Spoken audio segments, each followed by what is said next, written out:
Hello नमस्कार आप सभी को। आप लोग कैसे हैं? आई होप आप लोग बिल्कुल ठीक होंगे, जहाँ भी होंगे सुरक्षित होंगे, अपनी फैमिली के साथ होंगे। तो मैंने सोचा आपसे थोड़ी सी बात कर ली जाए। और आप में से कुछ लोग जानना चाहते हैं मेरी प्रेगनेंसी जर्नी। तो तो ये 9 मंथ की जर्नी थी। और इन 9 मंथ की जर्नी को मैं कुछ मिनटों में आपके साथ शेयर कर रही हूँ। आई होप मैं शेयर कर पाऊँ पूरी तरीके से। तो अगर थोड़ी सी वीडियो लॉन्ग हो जाए तो प्लीज़ उसके लिए सॉरी। और क्योंकि जर्नी लंबी थी तो थोड़ा सा वीडियो भी लॉन्ग होगी। तो चलिए स्टार्ट करती हूँ। तो सबसे पहले मैं शुरुआत करती हूँ जब मुझे पता चला कि मैं प्रेग्नेंट हूँ।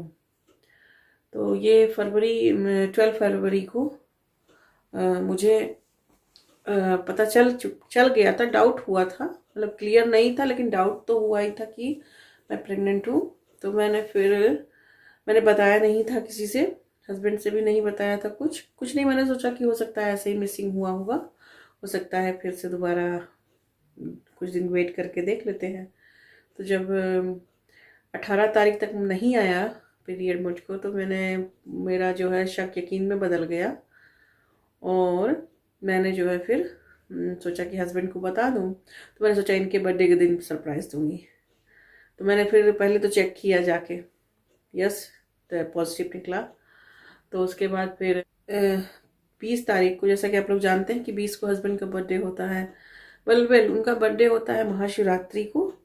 बट महाशिवरात्रि के दिन सबका व्रत रहता है, तो उस दिन कोई जैसे केक वगैरह कट नहीं कर पाते हैं, कुछ और भी नहीं, घर में कुछ अच्छी चीज़ें नहीं बना पाते। तो इसलिए हम लोग सेलिब्रेट कर लेते हैं 20 फरवरी को। 20 फरवरी इसलिए क्योंकि जब वो उनके सर्टिफिकेट के हिसाब से 20 फरवरी लिखा हुआ है उस पर। तो जब यहाँ पे रेस्टोरेंट वो उनका था, तो स्टाफ के लोग और उनके फ्रेंड्स में सब लोग यही जानते थे कि 20 फरवरी को इनका बर्थडे होता है। तो तब से लेकर आज तक चला आया। तो मुझे भी मौका मिल जाता है, बच्चों को भी मौका मिल जाता है पापा का बर्थडे सेलिब्रेट करने को।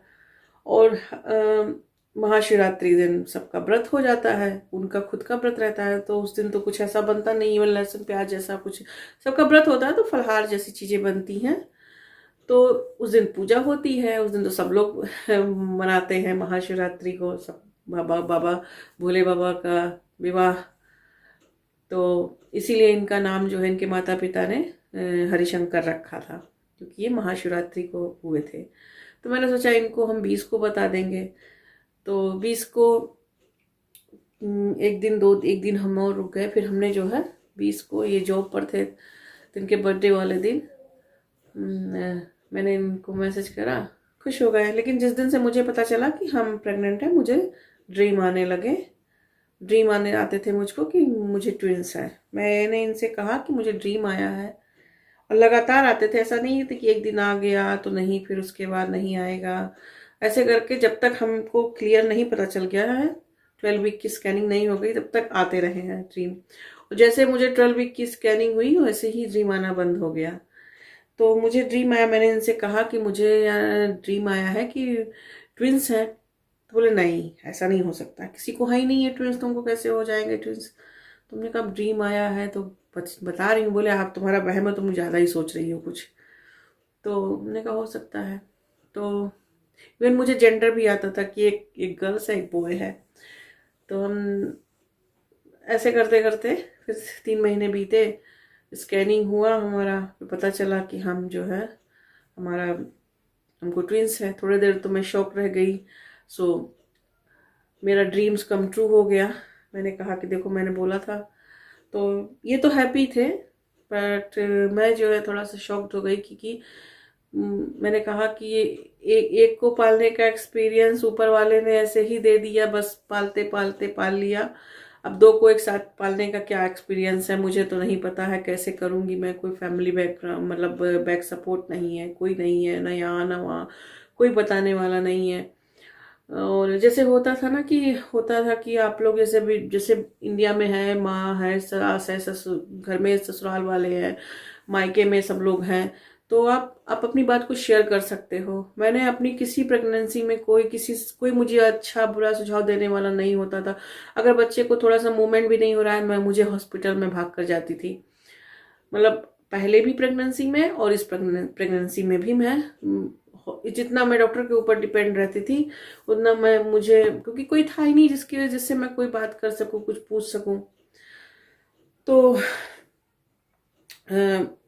यस, फिर मैं हमको जो है ड्रीम आने भी बंद हो गए, और फिर मुझे पता चला कि हम ट्विंस हैं। तो फिर मैंने सोचा कि अभी तो जो है वो तो है ही है। फिर इन्होंने कहा कि सबसे ज़्यादा तुम ही इंजॉय करोगी, तुम ही टेंशन ले रही हो, अभी सब हो जाएगा, चिंता मत करो। फिर उसके बाद धीरे धीरे करके अपना समय बीतता गया। मैं भी जॉब पर जाती रही, और जॉब पे जाती थी तो एक्टिव भी रहती थी। मुझे कुछ दिन तक मतलब ऐसे होता था कि मतलब सब कुछ ठीक है, नॉर्मल है। और बस क्या था मेरे कि लेफ्ट पैर लेग थाई में मेरे नमनेस आना शुरू हो गया था। नमनेस आता था और ठंडा हो जाता था बिल्कुल से। और पैर में अभी भी है, अभी भी वैसे ही है जैसे जो तब शुरू हुआ था, तब से लेकर अब तक नमनेस नम रहता है मेरा पैर। मतलब थाई जो है उस साइड का, लेफ्ट साइड का, तो नम रहता है। फिर उसी में हुआ कि कोविड वैक्सीन लगवाने का। तो कोविड वैक्सीन के लिए सब लोगों ने हमें सजेस्ट किया कि नहीं, लगवा लेना चाहिए, सेफ है। हमने डॉक्टरों ने भी से हमने बात किया, और सबने बोला कि आपके ऊपर है, अगर आप चाहोगे तो लगेगा, नहीं चाहोगे तो नहीं लगेगा। तो हमने कहा ठीक है, अगर सेफ है, बच्चे को कोई प्रॉब्लम नहीं है। तो उन्होंने बोला कि नहीं, मतलब प्रेग्नेंट लेडी को हमने ट्राई करा है और प्रेग्नेंट लेडी को लग रहा है वैक्सीन। तो हमने कहा अगर सेफ है हर तरफ से तो क्यों ना, वाई नॉट। सो लग गया।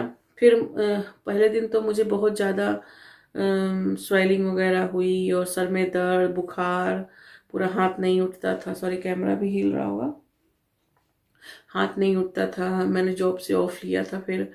तो वहाँ फिर मैंने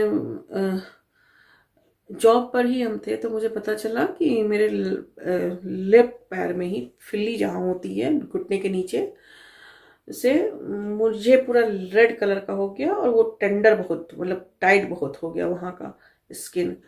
और हम मुड़ भी ना पाए, वो बैठ भी नहीं पाते थे, चल भी नहीं पाते थे, बहुत दर्द होता था।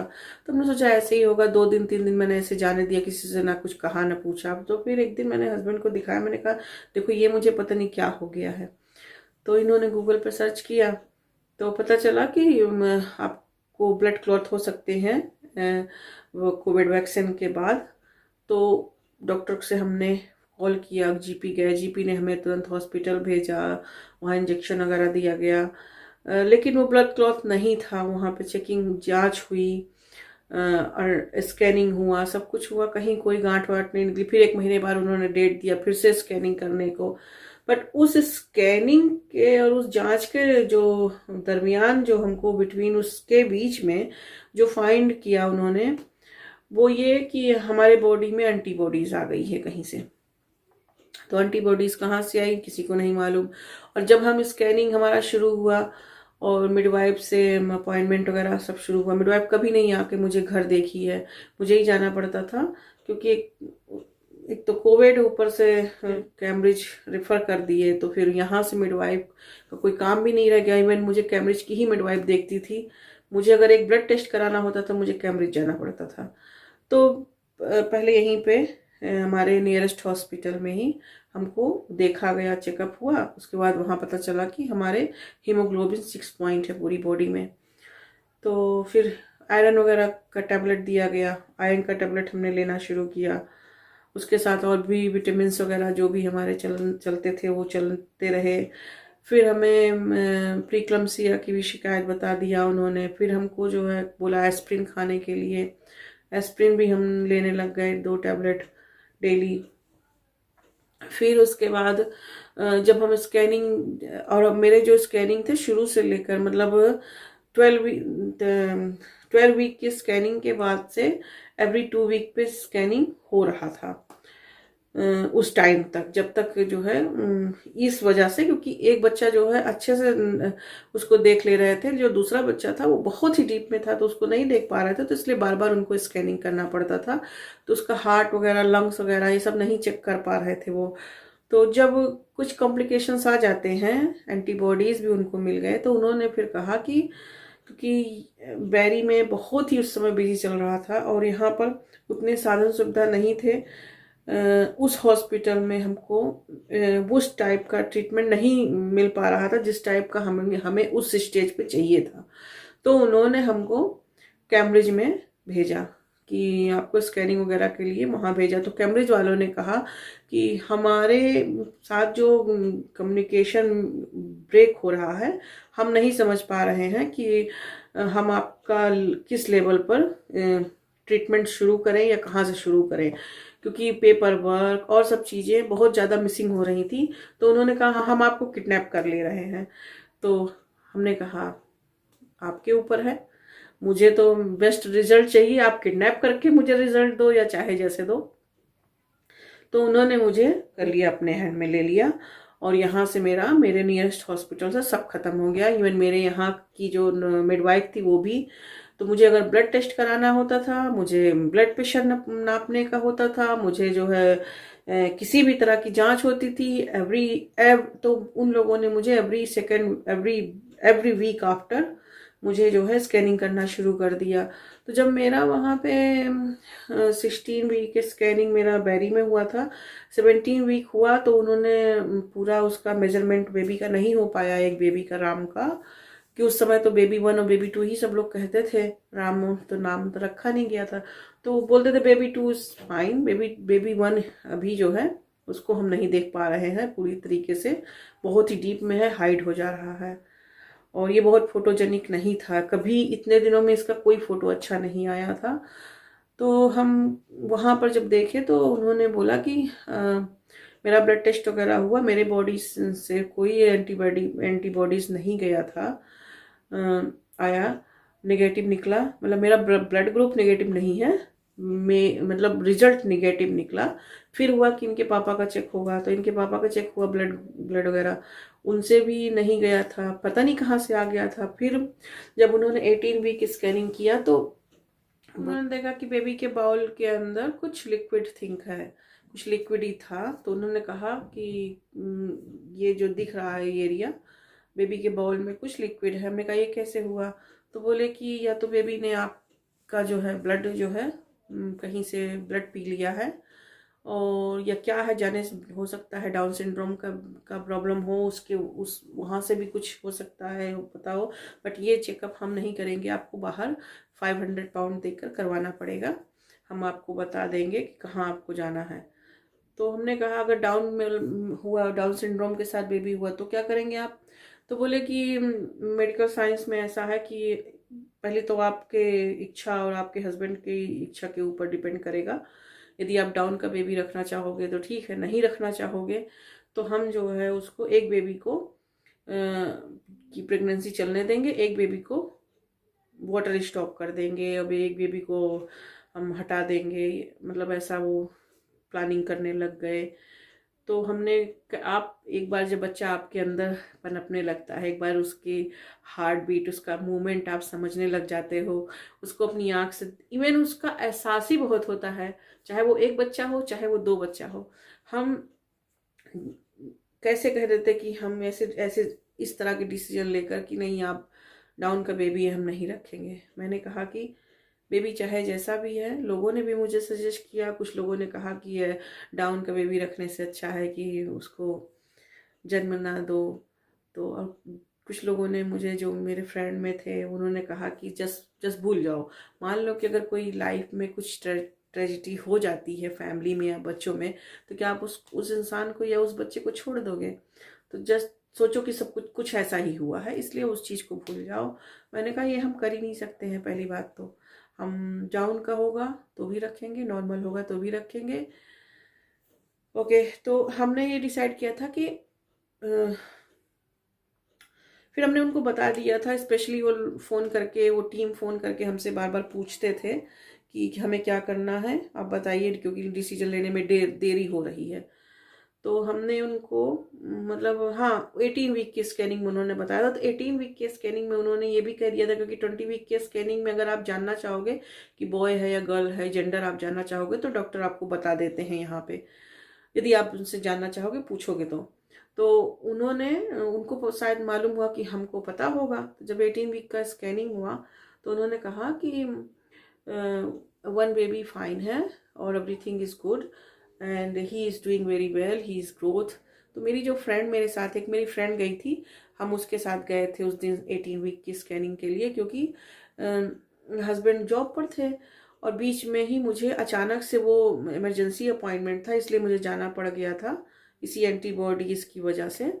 तो इस अपॉइंटमेंट की वजह से मुझे जब जाना पड़ा तो हमने हस्बैंड को कहा कि आप इधर का देख लो, मैं उधर का देख लूँगी और आप बच्चों को यहाँ से कलेक्ट कर लेना। तो बोले ठीक है। हम गए थे उसके साथ। तो वो जो मेरी फ्रेंड थी उसने नोटिस कर लिया ये बात कि इसने बोला है ही। तो उसने कहा कि व्हाट यू से, इज ए बॉय। सो उसने कहा यस इज बॉय। मतलब आप लोग नहीं जानते हो? तो उसने कहा नहीं, अभी 20 वीक का स्कैनिंग ही नहीं हुआ तो हमें कहाँ से पता चलेगा। तो उसने बोला कि अच्छा दूसरा वाला। तो बोले कि हम उसने फिर वहीं पे वो चुप हो गई, क्योंकि हम लोगों को बिल्कुल नहीं मालूम था ये बात और उसके मुंह से एक चीज़ निकल गई थी। तो हमने सोचा था कि कुछ कुछ कुछ काम प्रकृति के हाथ में छोड़ दो भाई। प्रकृति ने हमें दो दिया है तो प्रकृति डिसाइड करेगा कि हमको बॉय है कि गर्ल है, क्या है। होगा तो इंसान का बच्चा ना बच्चा ईंटा पत्थर तो होगा नहीं, लोढ़ा ओढ़ा तो होगा नहीं। वो क्या बोलते हैं, सिलबट्टा होते हैं ना हमारे यहाँ, उसको लोढ़ा बोलते हैं। तो हमने कहा लोढ़ा वोढ़ा तो होगा नहीं, होगा तो इंसान का बच्चा ही। तो इसलिए मुझे नहीं पता, हमने अपने बेटा और बेटी दोनों के टाइम में जेंडर नहीं पता किया था, तो इसीलिए हमने नहीं पता करना था। लेकिन अब जब डॉक्टर के मुंह से निकल गया तो हमने भी क्यूरियोसिटी जताई। हमने कहा नहीं मुझे बता दो। अच्छा ठीक है, दूसरे का भी हम जान ही लेते। तो उसने कहा आपको जानना है? तो हमने कहा हाँ अब जान अब तो जान ही लेना है, क्योंकि एक का तो हम जान गए, दूसरे का भी बता दो। तो उसने मुझे दिखाया, दोनों बोए थे। तो और उसके बाद जो मुझे वाटर था उसके अंदर, बाउल के अंदर, वो बाउल के अंदर वाटर दिखाया। तो मैंने कहा कि तो उन्होंने फिर डिसीजन जब हमसे पूछा तो हमने डिसीजन उनको दे दिया कि नहीं, हम लोग ऐसा कुछ नहीं करेंगे, डाउन का बेबी होगा डाउन कर लेंगे, जैसा भी होगा। हमने सब ऊपर वाले के हाथ में छोड़ दिया, ऊपर वाला जाने। हमने किसी के साथ बुरा नहीं किया है कभी अपने जीवन में, और मेरे साथ भी बुरा नहीं करेगा ऊपर वाला। बस इसी भरोसे के साथ मैंने सब कुछ छोड़ दिया उसके ऊपर। फिर जब बोले अच्छा ठीक है हम, लेकिन स्कैनिंग आपका कंटिन्यूअसली चलता रहेगा। तो every week scanning, every week blood test, every week blood pressure, every day हमको ब्लड प्रेशर यहाँ जीपी में जाके चेक करते थे और इसको हॉस्पिटल कैम्ब्रिज में रिपोर्ट करते थे। मिडवाइफ से अपॉइंटमेंट होता था, यदि मेरा वो ग्रोथ और मेरा वेट ये सब चेकिंग होता था, और बच्चे का जो है स्कैनिंग। उसके बाद स्पेशलिस्ट से सेम एक दिन में 3 अपॉइंट होते थे मेरे कैम्ब्रिज में। तो एक होता था मिडवाइफ से, फिर एक होता था स्पेशलिस्ट से, एक होता था स्कैनिंग। तो 3 अपॉइंटमेंट ये हमको अटेंड, हम सुबह से जाते थे और सुबह से जो लोग हम, मुझे शाम हो जाती थी आते आते। हमारे बच्चे को स्कूल से जो है हमारे मतलब लड़के का एक फ्रेंड होती थी, क्योंकि उसके बच्चों को हम कलेक्ट करते थे कभी कभी, तो वो भी मेरे बच्चों को उस समय कलेक्ट कर लेती थी। फिर मेरी कभी कभी फ्रेंड आके बैठ जाती, बेबी सिटिंग कर लेती थी। तो इस तरीके से हम लोगों ने मैनेज किया। हस्बैंड जो है घर वहाँ से जॉब से आते थे, वो मेडिकल वेलफेयर उनको मिलता है, उस पर आ जाते थे, तो वो मुझे लेकर जाते थे, क्योंकि कैम्ब्रिज यहाँ से कम 50 मिनट लगता है हमको जाने में। तो वहाँ फिर हर चीज़ के लिए मुझे जाना पड़ता था। फिर ऐसे ऐसे करते करते फिर इन्होंने कहा कि आपको प्रीक्लम्सिया की भी शिकायत है, वेरी वेरी हाई चांसेस हैं, और इसीलिए मुझे एस्पिरिन शुरू किया। फिर उसके बाद उन्होंने बोला कि आपको ब्लड क्लॉट भी हो सकता है। तो एक इंजेक्शन होता है ब्लड क्लॉथ वाले, तो उन्होंने बोला कि 28 वीक के तक ये शुरू करते हैं, बट क्योंकि आपको बहुत हाई रिस्क है इसलिए हम 21 वीक से ही इसको शुरू कर देते हैं। 21 वीक से एवरी डे मुझे इंजेक्शन पेट में लगता था, एक दिन इस पेट में लगता था, एक दिन इस पेट में लगता था, और वो चीज़ मुझे पेन देना शुरू कर दी। फिर क्योंकि कोई लगा दे आपको तो थोड़ा सा पेनफुल उतना नहीं होता, लेकिन अगर आप खुद से लगा रहे हो, मुझे वो पता नहीं क्यों बहुत पेन करता था। और इतने बड़े बड़े गांठ, इतने बड़े बड़े काले काले सब पूरे जहाँ जहाँ सब पड़ चुके थे, क्योंकि हस्बैंड चले जाते थे, जिस वीक को रहते थे वो लगा देते थे। पर जब नहीं है, क्योंकि शाम को अगर शुरू किया है तो शाम ही को लगेगा, ये नहीं कि हमने आज शाम को लगा लिया, कल सुबह लगा लिया, परसों दोपहर में लगा लिया। तो वो हमने 7 बजे इवनिंग में रखा था, तो 7 बजे इवनिंग में ही वो हमें हर दिन लगाना पड़ता था। तो फिर उसके बाद ऐसे करते करते फिर स्कैनिंग वगैरह कर कंटिन्यूअसली चला। मुझे मॉर्निंग सिकनेस कभी नहीं हुआ, मेरे किसी प्रेगनेंसी में नहीं हुआ। मुझे स्मेल किसी फूड की या किसी चीज़ की नहीं आती थी। मुझे किसी इस बार तो कोई ऐसी क्रेविंग भी नहीं हुई है। दो बार में तो हुई थी। पहले बार में प्रेगनेंसी मुझे खड़िया मिट्टी चौक की बहुत स्मेल आती थी, और दूसरे वाले में मुझे मीठा खाने का बहुत मन होता था, क्रेविंग होती थी। गुलगुला रात में हम उठ के बनाने लग जाते थे, और कभी हलवा बनाने लग जाते थे। बस इसमें सब मिक्स रहा है, कुछ ऐसा नहीं रहा कोई स्पेशल क्रेविंग रही हो। तो फिर हमको वो इंजेक्शन लगना शुरू हो गया 21 वीक से लेकर, और बेबी के हो जाने के 40 वीक तक। वो हो जाने के बाद 40 वीक तक लगा है। अभी कुछ दिन पहले बंद हुआ है वो इंजेक्शन। उसके बाद फिर इन्होंने डायग्नोस कर लिया जो है जस्टनल डायबिटीज़। अब उस डायबिटीज़ को जो है कंट्रोल में करने के लिए डाइट कंट्रोल हो गया। अगर डाइट कंट्रोल ना होता तो वेट और बढ़ता। वेट तो पूछो ना, मतलब पैर वैर मेरे इतने मोटे मोटे हो गए थे, स्वेलिंग तक, फोटो वोटो सब रखा है मैंने। अगर आप कहोगे तो मैं आपके साथ ज़रूर शेयर करूँगी। और जब डायबिटीज़ हुआ तो वो इंसुलिन जो है, मतलब एवरी डे 1 पॉइंट बढ़ जाते थे। एवरी 7 पॉइंट से तो शुरू ही हुआ था, 7 पॉइंट, फिर 10, फिर 15, ऐसे करते करते वो 28-29 पॉइंट तक चला गया। क्योंकि कंट्रोल इतना हम करते थे खाने पीने में। एक ब्रेड कहीं खा लिया दिन में, तो शाम को नहीं खाना है। दिन भर में एक ही कार्बोहाइड्रेट चीज़ें लेनी थी आपको। तो करे तो क्या करे, शुगर कुछ खाना नहीं, कुछ ऐसा था ही नहीं, खाने का कोई ऑप्शन नहीं। एक तो वेजिटेरियन, एग वगैरह भी नहीं खा सकते थे। तो मेरे पास बहुत ही लेस था, तो हम ज़्यादातर वही पनीर और कोजेक को बना के खाते थे। तो वो चाहे जितना आप खा लो, ब्रेड वगैरह, बिस्किट्स वगैरह, ये सब अलाउ नहीं था। जस्ट एक आध टाइम में आप खा सकते थे। मतलब बहुत ही सख्त डाइट कंट्रोल था। उसके बाद इतना करने के बाद कहीं मॉर्निंग का खराब हो जाता था, कहीं उसके बाद फास्टिंग का खराब हो जाता था। फास्टिंग का सही हुआ तो इवनिंग का खराब हो गया, इवनिंग का खराब नहीं हुआ तो नाइट का खराब हो गया, ऐसे हो जाता था। तो फिर वो इंसुलिन मेरी बढ़ती जाती थी। एक इंसुलिन पेन वाली आती थी, मुझे पेट में लगती थी। एक इंसुलिन आती थी, वो इस थोड़ा सा चौको टाइप का होता है, पता नहीं क्या नाम है, मुझे याद नहीं आ रहा है। वो मुझे लगता था थाई में मेरे, एक दिन इस थाई में एक दिन उस थाई में, ऐसे लगता था। तो वो भी मतलब हमारा चलता रहा साथ साथ। उसके बाद फिर ब्लड प्रेशर की प्रॉब्लम आ गई। ब्लड प्रेशर जो है हाई होना शुरू हो गया। हाई हो जाता था, इतना ज़्यादा हो जाता था कि मुझे तुरंत जीपी वालों भगा देते थे जो है हॉस्पिटल। बैरी जाओ, उसके बाद बैरी वाले वहाँ भेज देते थे, या फिर मेरे हस्बैंड लेकर जाते थे, फिर वो मुझे छोड़ कर आते थे। अब सोच लो 4 बजे शाम को गए हैं, और दूसरे दिन सुबह 5 बजे हम फ्री होते थे। तो पूरे पूरे दिन, पूरी पूरी रात मुझे जो है ऑब्जर्वेशन में रखते थे लोग, मॉनिटरिंग करते थे कि अल्ट्रासाउंड करते रहते थे। ब्लड प्रेशर डाउन होने का नाम ही नहीं लेता था। फिर जब हम 37 वीक हुआ मेरा, तो उस टाइम पर मुझे जो है ऑपरेशन के लिए इन्होंने डेट दिया था 27 सितंबर। 27 सितंबर के जाने के बजाय मेरा ब्लड प्रेशर जो है जब हाई हुआ 20 तारीख को, 20 सितंबर को, तो मुझे जो है वहाँ पर मुझे कैम्ब्रिज वालों ने मुझे बुलाया और बताया उनको मैंने, क्योंकि रिपोर्ट तो देनी ही पड़ती थी। सही है तो सही है, अगर ख़राब होता था तो बुलाते थे वो। तो उन्होंने जब बुलाया तो फिर हम वहाँ पे गए, और उन्होंने पूरे 24 घंटे हमको वहाँ अपने पास रखा और चेक करते रहे।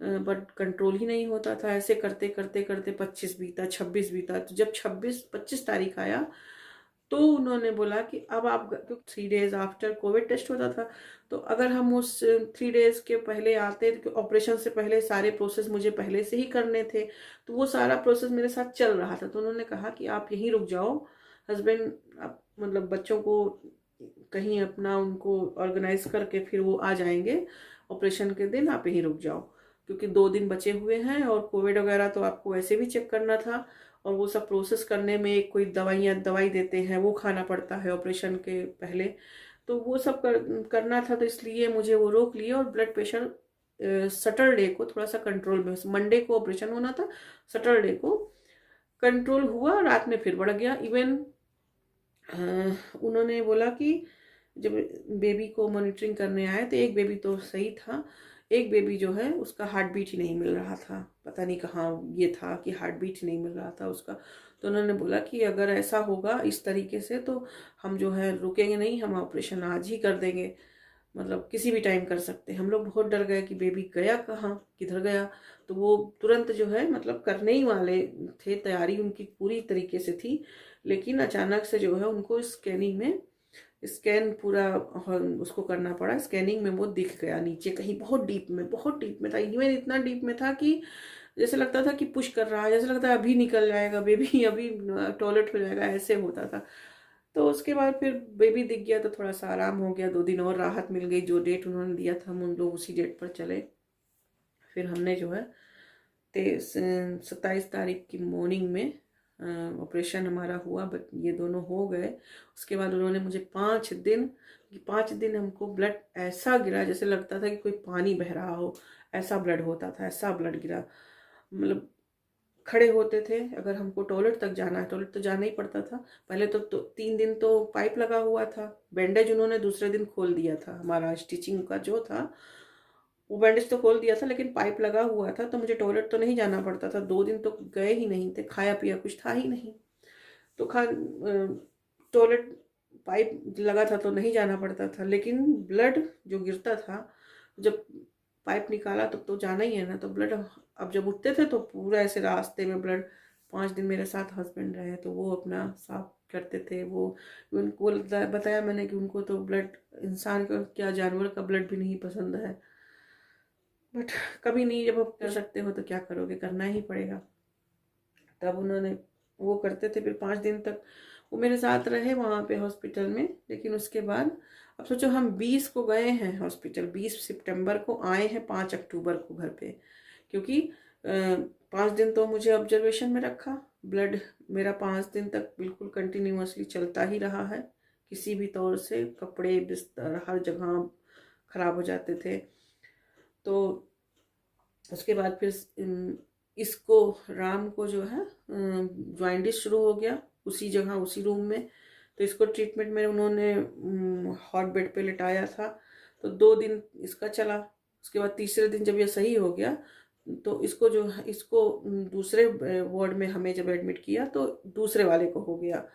तो हस्बैंड चले आए थे 5वें दिन, क्योंकि बच्चों को 5 दिन से वैसे भी गैप हो गया था स्कूल का, बच्चों को फ्रेंड के यहाँ से लेना था, वहाँ से फिर पर इधर वो देख रहे थे बच्चों के साथ, हम अपना वहाँ पर थे।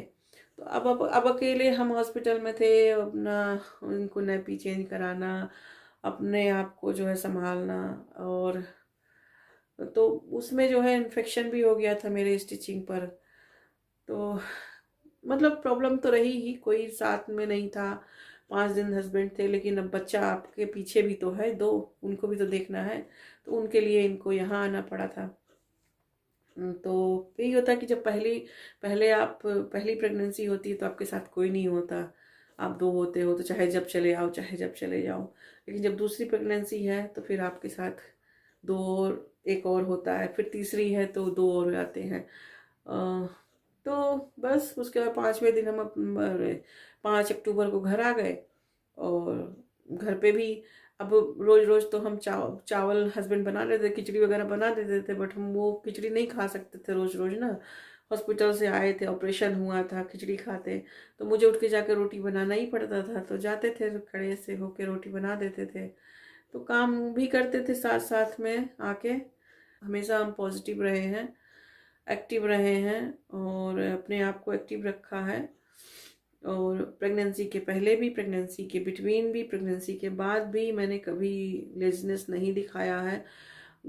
तब भी घर का काम करती थी, उस जॉब भी जाती थी और स्कूल भी जाती थी, और डिलीवरी के बाद भी जॉब नहीं जाती हूँ। बाकी तो सब कुछ वही है, चल रहा है, काम भी है, घर का, बच्चे भी हैं आपके पीछे, 2 और हैं, भले वो ठीक है, प्रियंका ठीक है, बड़ी हो गई है, बट अभी वो बच्ची ही है, हमारे लिए तो बच्ची ही है। हम उसको इतनी रिस्पॉन्सिबिलिटी नहीं दे सकते हैं कि अब मैंने बच्चा पैदा कर दिया, मेरे बच्चे बेबी को अब प्रियंका देखे, नहीं, ऐसा नहीं है, वो भी छोटी बच्ची है। और शिवांश तो भी बहुत ही छोटा है, लेकिन फिर भी प्रियंका बहुत ध्यान रखती है, बहुत सहारा रहता है प्रियंका का मुझे। और बच्चे भी दोनों बहुत हिल मिल गए हैं प्रियंका से, बहुत ही ज़्यादा। उसकी आवाज़ पहचानते हैं, आती है तो तुरंत हंसना शुरू कर देते हैं उसको देखकर।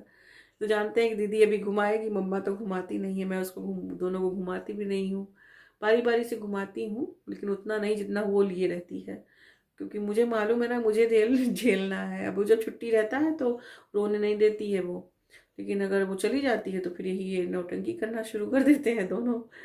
तो इसीलिए मैं मना करती रहती हूँ उसे कि ज़्यादा गोद वोद में मत लो बेटा, ऐसे खिलाओ लिटा के, और ऐसे ही ठीक है, नहीं तो तुम लोग तो चले जाते हो, बैंड मेरी बच जाती है। तो यस, सब कुछ ऐसे ही निपटा रहा है। और अपना बच्चों का भी ख्याल रखते ही थे, यहाँ पर आए जब तो तेल मालिश भी उनको शुरू कर दिया था।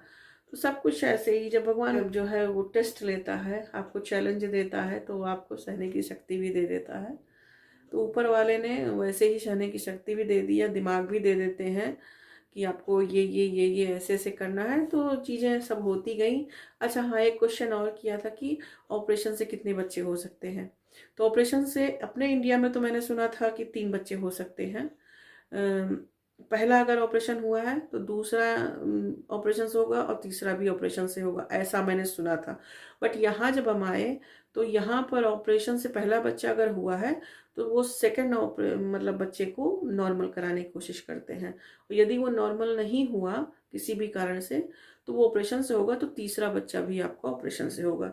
तो ऑपरेशन से 3 बच्चे होंगे, ऐसा कहा है। वहाँ भी यहाँ भी सिर्फ 3 बच्चे होते हैं, बाकी तो अब आप चाहे जितने पैदा कर लो ऑपरेशन से करो चाहे वैसे करो, लेकिन जो सेफली है वो 3 बच्चों का उन्होंने बोला है, इंडिया में भी यहाँ भी। तो हमें ऑपरेशन से 3 नहीं 4 हुए, तो ये जैसे एक मेरिकल होता है हुआ, वही वही हम मानेंगे इसको, क्योंकि नॉर्मली 3 ही बच्चे होते हैं ऑपरेशन से, तो हमें 4 बच्चे हुए ऑपरेशन से। इन 4 ऑपरेशन से नहीं, सिर्फ 3 ऑपरेशन से 4 बच्चे हुए। तो ये उस बात का जवाब था, शायद आपको उसका उत्तर मिल गया होगा। और बस आई थिंक मैंने सब कुछ कवर कर दिया है इतने कम टाइम में। 9 मंथ की जर्नी इतने कम टाइम में शायद मैं कुछ भूल गई हूँ, तो आप अगर याद दिलाओगे या पूछोगे तो शायद मुझे याद आ जाए और मैं आपको बता पाऊँ। आई थिंक मैंने सब कुछ आपको बता दिया है। तो यही थी, और कोई अगर हम चाहें भी तो किसी की हेल्प नहीं ले सकते थे, क्योंकि हर कोई अपने अपनी रिस्पॉन्सिबिलिटी में बिजी होता है, उसके पीछे भी रिस्पॉन्सिबिलिटी होती है। और मेरे तो वैसे भी कोई नहीं था, तो जिसका कोई नहीं होता है उसके भगवान होते हैं। और यहाँ पर जो भाभी जो जो लोग जिन बच्चों के साथ हम उस दिन प्रियंका का बर्थडे वगैरह मना रहे थे, वो अपना हमारे बच्चों को उतना दिन रखी अपने पास, खिलाया पिलाया, ध्यान रखा अपने तरीके से, अपने फैमिली के तरीके से रखा, तो इतना ही बहुत है। और मैं तो कहती हूँ हम तो भगवान के यहाँ से बहुत ही ब्लेस्ड है कि मुझे इस तरीके से लोग मिल जाते हैं। सोचो उनका क्या है जिनके कोई नहीं होता है, जिनका नाम लेने वाला आगे पीछे कोई नहीं है, माँ बाप नहीं है, वो उन बच्चों का, उन लोगों का क्या होता है। हम तो फिर भी बहुत उनसे बहुत ही अलग हैं, भगवान सबको। तो आई होप आपको आपके क्वेश्चन का आंसर मिला होगा, और मैंने ये चीज़ें कवर करी होंगी। अगर कुछ हमसे मिस्टेक हो गया हो तो प्लीज़ उसके लिए सॉरी, और पूछ लेना और मुझे याद दिला देना, मैं ज़रूर बताऊंगी। और चलिए फिर मैं आपसे मिलती हूँ एक नेक्स्ट वीडियो में। अब तक अपना ख्याल रखिए, जहाँ भी रहिए सुरक्षित रहिए, अपने माता पिता का ख्याल रखिए। Bye bye.